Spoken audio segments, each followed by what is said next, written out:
سلفائٹ episode 5۔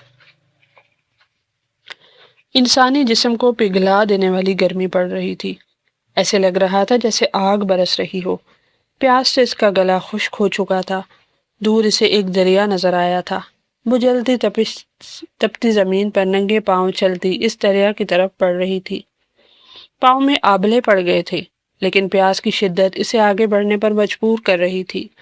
جیسے ہی وہ دریا کے پاس پہنچی، ہوا میں گرمی کی شدت مزید بڑھ گئی تھی۔ دریا پر نظر پڑتے ہی اس کی آنکھیں پھٹی کی پھٹی رہ گئی تھیں۔ دریا میں پانی کی جگہ لاوا بہہ رہا تھا۔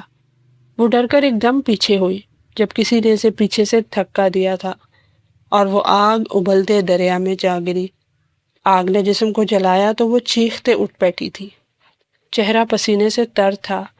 موٹی رضائی میں اس کا دم جیسے گھٹ کے رہ گیا تھا۔ کیا ہوا ہانی، تم ٹھیک ہو؟ چیخ کی آواز سن کر آسیہ بیگم اٹھ گئی تھی۔ اماں وہ الفاظ اس کے گلے میں دم توڑ گئے تھے۔ کمرے میں پھیلی زیرو بلب کی روشنی میں اس کے چہرے پہ پھیلا خوف اس کی ماں آسانی سے دیکھ سکتی تھی۔ کیا کوئی برا خواب دیکھا؟ آسیہ بیگم نے پوچھا۔ پانی خشک ہوتے حلق کے ساتھ وہ بمشکل بول پائی تھی۔ کچھ سیکنڈ بعد ہی پانی کا گلاس آسیہ بیگم نے اسے پکڑایا تھا جو وہ ایک ہی سانس میں پی گئی تھی۔ کتنی بار کہا ہے کہ عشاء کی نماز پڑھ کے سویا کرو۔ کام اور مصروفیت اپنی جگہ، لیکن نماز چھوڑنا کہاں کی دانش مندی ہے۔ آسیہ بیگم نے آیت الکرسی پڑھ کر اس پر پھونکنے کے بعد کہا۔ وہ آج کافی تھک گئی تھی۔ کالج، اکیڈمی اور پھر اپنی اسائنمنٹ بنانے کے بعد اس میں ہمت نہیں تھی کہ وہ اٹھ کر عشاء کی نماز پڑھتی۔ شیطان نے غلبہ پایا تو وہ بنا نماز پڑھے ہی سو گئی تھی اور اب ڈر کر اٹھی تھی۔ کچھ لمحے لگے تھے اس کی تیز چلتی دھڑکن کو نارمل ہونے میں۔ اللہ مجھے معاف کر دے، آئندہ نہیں چھوڑوں گی نماز۔ اس کی آنکھ سے آنسو نکل آیا تھا۔ خواب نے بری طرح اسے ڈرا دیا تھا۔ شیطان نے بہکاوا دیا ہے اور کچھ بھی نہیں۔ سوچو مت اور سو جاؤ، اماں نے اسے پیار کرتے ہوئے کہا تھا۔ وہ جاگتی رہی تھی۔ سردیوں کی راتیں ویسی بھی لمبی ہوتی ہیں۔ پورے 1 گھنٹے بعد اس کی آنکھ لگ گئی تھی۔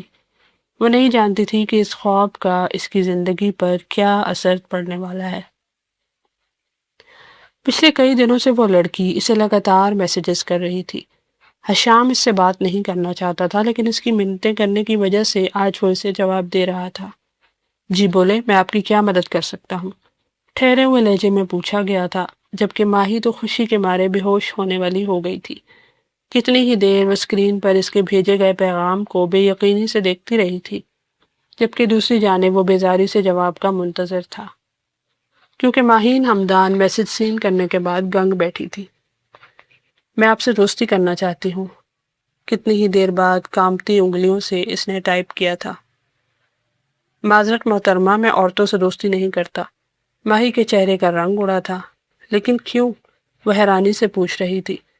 کیونکہ مجھے یہ زیب نہیں دیتا۔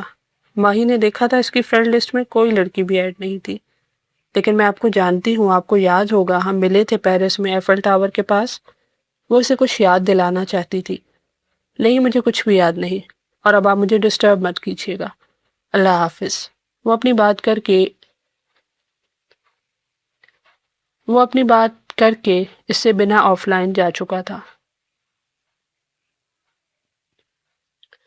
وہ اپنی بات کر کے اس کی سنے بنا آف لائن جا چکا تھا، جبکہ ماہی ایک گہرا سانس لے کر رہ چکی تھی۔ وہ بات بھی سننا گوارا نہیں کر رہا تھا جس کے لیے وہ ماری ماری پھر رہی تھی۔ اس دن روحان کلاس میں دیر سے آیا تھا۔ سیاہ رنگ کا اپر پہنے جس کی ہڈ نے اس کا آدھا چہرہ چھپا دیا تھا۔ وہ بنا اجازت اندر آیا اور اپنی جگہ پر بیٹھ گیا تھا۔ بیٹھتے ہی اس نے چہرے کو کھڑکی کی طرف موڑ لیا تھا، روزانہ کی طرح۔ وہ لیکچر پر دھیان بالکل بھی نہیں دیتا تھا۔ خانم کو وہ پہلے دن سے ہی کسی امیر باپ کا بگڑا ہوا لاڈلا لگا تھا۔ آپ لیکچر پر توجہ کیوں نہیں دیتے روحان؟ تنگ آ کر وہ اس سے پوچھ رہی تھی۔ روحان نے حیرت سے اس کی طرف دیکھا۔ اس کی نظروں میں ہمیشہ کی طرح سرد مہری تھی۔ کیونکہ آپ نے فارمولا غلط لکھا ہے مس، متنازعہ مسکراہٹ اس کی طرف اچھال کر بولا تھا۔ خانم نے گڑبڑا کر بورڈ کو دیکھا، واقعی اس کا فارمولا غلط تھا۔ پوری کلاس اسے توجہ سے سن رہی تھی، لیکن کسی کو نہیں پتا چلا، اور وہ جس نے ایک نظر بھی نہیں دیکھا وہ کیسے جان گیا تھا؟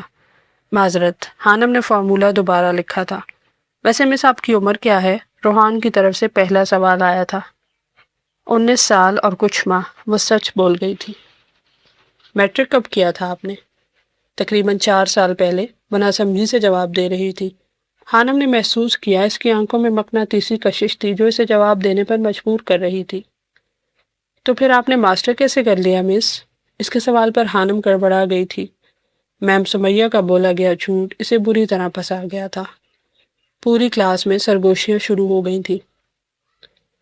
اب وہ لوگ جنہیں خود کچھ نہیں آتا وہ ہمیں پڑھائیں گے۔ حد تک آمیز لہجہ تھا۔ حانم کے چہرے کا رنگ اڑا تھا۔ اسے اس وقت بہت برا محسوس ہو رہا تھا۔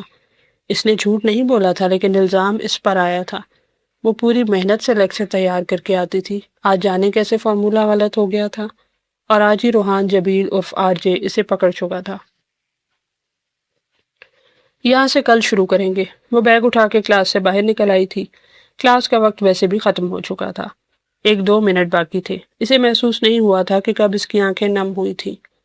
وقت نے اسے بہت حساس بنا دیا تھا اور RJ کی بات اس کے دل پر لگی تھی۔ وہ تیز تیز قدم اٹھاتی گیٹ کی طرف جا رہی تھی۔ ایک آنسو اس کی آنکھ سے گال پر پھسلا تھا جسے اس نے ہتھیلی سے رگڑ کر جلدی سے صاف کیا تھا کہ کوئی دیکھ نہ لے۔ یہ روحان جبیل کی وجہ سے حانم کی آنکھ میں پہلا آنسو آیا تھا۔ جانے قدرت نے آگے کیا لکھا تھا۔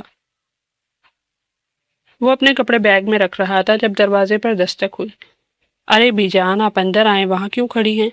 حشام نے بی جان کو دروازے میں کھڑا دیکھا تو وہ احترام کے باعث ان کی طرف پڑا، ہاتھ پکڑ کر بیڈ پر لا کر بٹھایا۔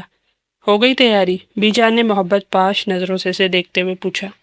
جی بی جان، بس مکمل ہو گئی ہے۔ وہ مسکرایا تھا۔ تم بھی چلے جاؤ گے، گھر ایک بار پھر خالی ہو جائے گا۔ مدیحہ بھی 2-3 ماہ بعد چکر لگاتی ہے اور روحان تو آتا ہی اپنی مرضی سے ہے۔ میں ترس جاتی ہوں تم لوگوں کا چہرہ دیکھنے کے لیے۔ بی جان افسردہ تھی۔ ارے آپ اداس نہ ہو میری پیاری ماں جان، میں روزانہ آپ کو فون کیا کروں گا اور RJ سے بھی کہوں گا کہ جلدی جلدی چکر لگایا کرے۔ وہ محبت سے بی جان کا ہاتھ تھامتے ہوئے کہہ رہا تھا۔ جب اسے زیادہ پیار آتا تھا تو وہ انہیں ماں جان کہتا تھا۔ مجھے سب سے زیادہ روحان کی فکر کھاتی ہے میرے بچے۔ تم تو بہت سمجھدار ہو لیکن اس کے ساتھ جانے کیا مسئلہ ہے؟ آپ پریشان نہ ہو، وہ ابھی بچہ ہے، 20 سال عمر زیادہ نہیں ہوتی، اور آپ جانتی بھی ہیں وہ سب جیسا نہیں ہے، اسے وقت لگے گا ہر چیز کو سمجھنے کے لیے۔ حشام نے تسلی دی۔ تم تو ایسے نہیں تھے حشام، جب تم 20 سال کے تھے تب بھی بہت سمجھدار تھے۔ وہ اس لیے کہ میں آپ کا بیٹا ہوں۔ وہ ہولے سے مسکرایا۔ روحان مجھے تم سے زیادہ پیارا ہے حشام، میں نے ماں سے زیادہ پیار دیا ہے اسے۔ میں نہیں چاہتی کل کو میری تربیت پر انگلی اٹھے۔ بی جان پریشان تھی۔ اچھا آپ پریشان مت ہو، جلدی سے کھانا لگوا دیں، مجھے بھوک لگی ہے۔ یہاں سے لاہور جاؤں گا، آپ کے لاڈلے سے ملنے کے بعد ہی پیرس کی فلائٹ لوں گا۔ وہ حشاش بشاشا کہہ رہا تھا۔ ابھی لگواتی ہوں، تم نے مجھے پہلے کیوں نہیں بتایا کہ بھوک لگی ہے؟ بی جان اسے گھورتی ہوئی اٹھی تو وہ مسکرا دیا۔ حانم اس کے رویے سے تنگ آ چکی تھی۔ وہ ایک دن کلاس میں ہوتا تو 2 دن غائب رہتا، ٹیسٹ وہ نہیں دیتا تھا، دھیان کھڑکی سے باہر ہوتا تھا۔ حانم جتنا مرضی اچھا پڑھا لے وہ کوئی نہ کوئی غلطی نکالتا تھا اور ایسے سوال پوچھتا تھا کہ وہ چاہ کر بھی جواب نہیں دے پاتی تھی۔ آج بھی وہ کلاس میں دیر سے آیا تھا، پھر موبائل پر بجتی بیل کو دیکھنے کے بعد اب وہ فون سن رہا تھا۔ حانم کو اس وقت اس پر انتہائی غصہ آیا۔ ایک تو وہ لیٹ آیا تھا، اوپر سے کلاس میں فون استعمال کر رہا تھا جس کی اجازت نہیں تھی۔ اوکے میں آ رہا ہوں شامو کاکا۔ وہ فون بند کرتے اٹھا اور بنا پوچھے دروازے کی طرف قدم بڑھائے۔ کہاں جا رہے ہیں آپ؟ اوہ شٹ اپ، تم کون ہوتی ہو روکنے والی؟ وہ بنا اس کی طرف دیکھے آگ لگانے والے انداز میں پوچھ رہا تھا، اور حانم کی برداشت ختم ہوئی۔ پوری کلاس کے سامنے وہ اس کی بے عزتی کر رہا تھا جبکہ پوری کلاس گنگ بیٹھی تھی۔ اپنے والد صاحب کا نمبر تو دیں ذرا۔ وہ خود نہیں جانتی تھی کہ وہ کیا بول رہی ہے۔ اور ریئلی؟ وہ حیرانی سے مڑا۔ جی آپ کے کارنامے انہیں بتانے ہیں، وہ اسے گھورتے ہوئے کہہ رہی تھی۔ لکھ لو۔ وہ اسے نمبر لکھواتا کلاس سے باہر نکل گیا تھا۔ کلاس ختم ہونے کے بعد حانم نے سب سے پہلے رجسٹر میں اس کا ریکارڈ چیک کیا تھا جس میں وہی نمبر لکھا تھا۔ اس نے غصے پر قابو پاتے ہوئے وہ نمبر ملایا تھا۔ حشام RJ کے ساتھ بیٹھا تھا جب اس کے موبائل پہ انجانے نمبر سے فون آیا تھا۔ اس نے کال پک کرنے کے بعد فون کان سے لگایا۔ آپ روحان جبیل کے گھر سے بات کر رہے ہیں؟ کوئی لڑکی بول رہی تھی جس کا لہجہ سخت تھا۔ جی لیکن آپ، وہ اتنا ہی کہہ پایا تھا۔ میں اس کے کالج سے مس حانم بات کر رہی ہوں۔ مجھے آپ کے بیٹے کے متعلق ضروری بات کرنی ہے آپ سے۔ آپ برائے مہربانی کل کالج تشریف لے آئیں۔ ایک ایک لفظ چبا چبا کر کہتی وہ حشام جبیل کے چہرے پر مسکراہٹ پھیلا گئی تھی۔ اچھا آپ ٹو ٹو اس سے پہلے وہ کچھ جواب دیتا فون ڈسکنیکٹ ہو چکا تھا۔ حشام نے سرد نظروں سے روحان کی طرف دیکھا۔ کیا ہے؟ وہ خود کی طرف گھورتا پا کر روحان سے پوچھا۔ کیا کیا ہے تم نے کالج میں مسٹر آرجے؟ حشام نے طنزیہ انداز میں پوچھا۔ کیا؟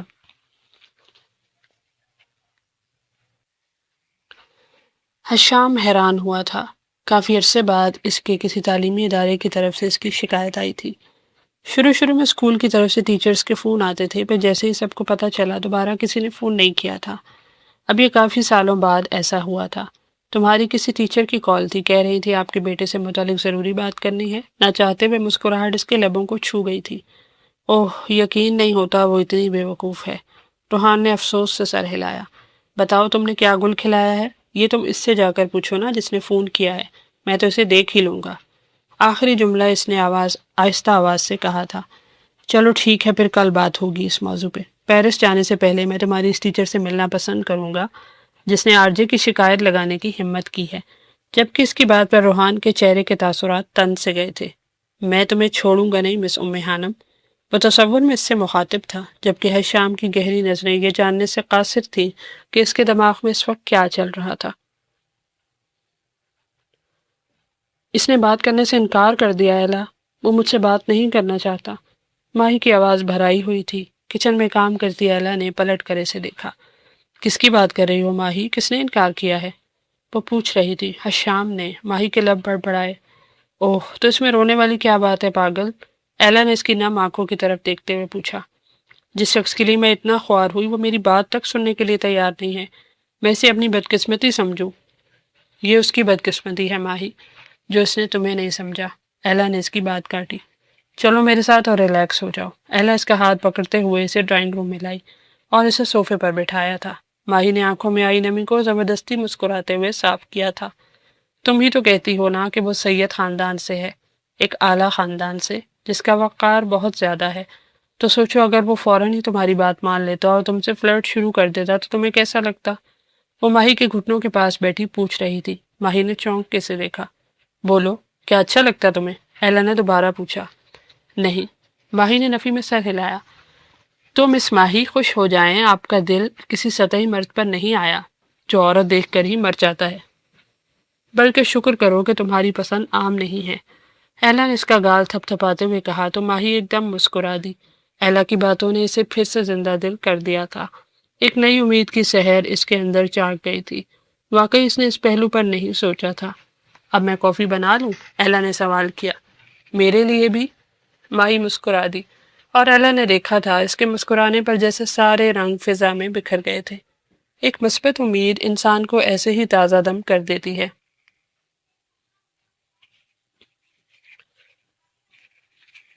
وہ اسٹاف روم میں بیٹھی ٹیسٹ چیک کر رہی تھی جب اس کے موبائل پہ بیل ہوئی تھی۔ حانم نے مصروف سے انداز میں کال پک کی تھی۔ ہیلو مس حانم، اس کے ہیلو کی آواز میں پوچھا گیا تھا۔ جی بول رہی ہوں، آپ کون؟ میں حشام جبیل بات کر رہا ہوں۔ کل آپ نے روحان جبیل کے سلسلے میں کال کی تھی اور ملنے کا کہا تھا۔ میں اس وقت کالج کے باہر کھڑا ہوں، کیا آپ اس وقت مل سکتی ہیں؟ بھاری مردانہ آواز میں پوچھا گیا، البتہ لہجے میں شائستگی تھی۔ جی جی، آپ اندر آ جائیں پی ٹی ایم روم میں آپ کو مل لوں گی۔ وہ ٹیسٹ اٹھاتے ہوئے پی ٹی ایم روم کی طرف بڑھ گئی تھی، جبکہ دوسری طرف سے فون بند کر دیا گیا تھا۔ تقریباً 5 منٹ بعد کمرے کے دروازے پہ دستک ہوئی تھی۔ یس، وہ بنا دروازے کی طرف دیکھے بولی تھی۔ وہ آج ہی سارے ٹیسٹ چیک کرنا چاہتی تھی۔ ایکسکیوز می، مردانہ آواز پر حانم نے سر اٹھا کے دیکھا تھا۔ السلام علیکم، میں یہاں مس حانم سے ملنے آیا ہوں، کیا آپ انہیں بلا سکتی ہیں؟ وہ سوالیہ انداز میں پوچھ رہا تھا۔ سامنے بیٹھی لڑکی سے کوئی اسٹوڈنٹ لگی تھی۔ جی میں ہی ہوں حانم، آپ بیٹھ جائیں پلیز۔ حانم نے اسے میز کی دوسری طرف رکھی کرسی کی جانب اشارہ کرتے ہوئے کہا۔ اتنی چھوٹی سی ٹیچر؟ وہ حیران ہوا۔ کیا واقعی آپ یہاں ٹیچر ہیں؟ وہ نہ چاہتے ہوئے بھی پوچھ چکا تھا۔ جی، وہ ہلکا سا مسکرائی تو حشام اپنی حیرانی پہ قابو پاتے ہوئے سامنے رکھی کرسی پر براجمان ہو چکا تھا۔ آپ روحان جبیل کے کیا لگتے ہیں؟ حانم نے ٹیسٹ ایک طرف رکھتے ہوئے پوچھا، کیونکہ سامنے بیٹھا انسان باپ تو کہیں سے نہیں لگ رہا تھا۔ میں حشام بن جبیل ہوں، روحان کا بڑا بھائی۔ اس نے کزن کہنا ضروری نہیں سمجھا تھا۔ اب آپ بتائیں کس سلسلے میں مجھے یہاں بلایا گیا ہے اور کیا کیا ہے روحان نے؟ دیوار میں بنی گلاس ونڈو سے دھوپ کی شعائیں چھن کر اندر آ رہی تھیں اور ان دونوں کے درمیان رکھے میز پہ چمک رہی تھی۔ دراصل مجھے آپ سے یہ کہنا تھا کہ روحان جبیل تھوڑا عجیب ہے۔ کیا اس کے ساتھ کوئی نفسیاتی مسئلہ ہے؟ میرا مطلب، ہاں وہ تھوڑا نہیں، بہت عجیب ہے۔ حشام نے اس کی بات کی تصدیق کی۔ ہے نا؟ مجھے پہلے دن ہی شک ہو گیا تھا۔